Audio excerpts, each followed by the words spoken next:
A new EU law wants to cut clinical trial approval times from 106 days to 75, but will that make Europe a biotech leader or just faster at saying no? Europe has world-class biotech science, but startups leave to scale in the US or China.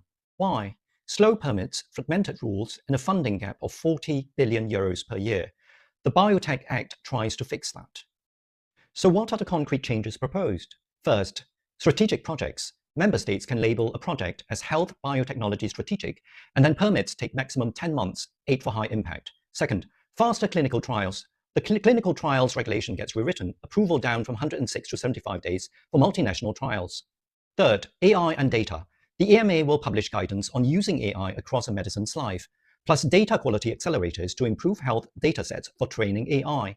Fourth, biosecurity. Companies selling biotechnology products of concern, like benchtop DNA synthesizers, must verify customer identity and report suspicious transactions within 24 hours. What are the reactions so far?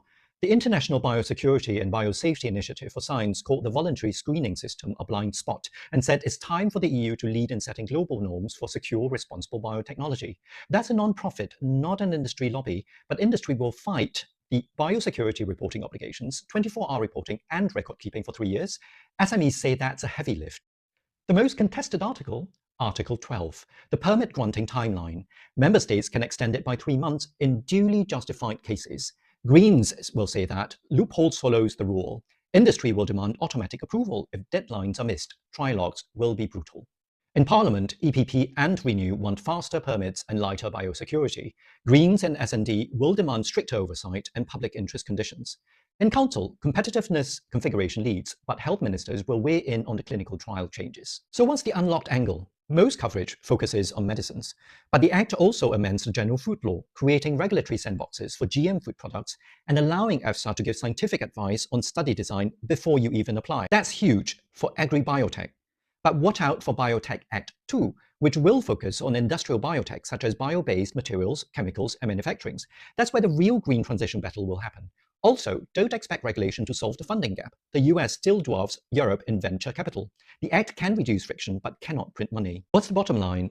For a biotech SME, you could save months on clinical trial approval, but you must also screen customers for biosecurity risks and keep a 3-year transaction record.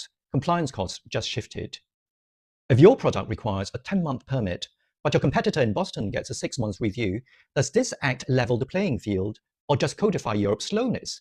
And when phase 2 comes for industrial biotech, will the same rules work for fermenters and bioplastics? Or will we need another fight altogether again? Let me know in the comments below.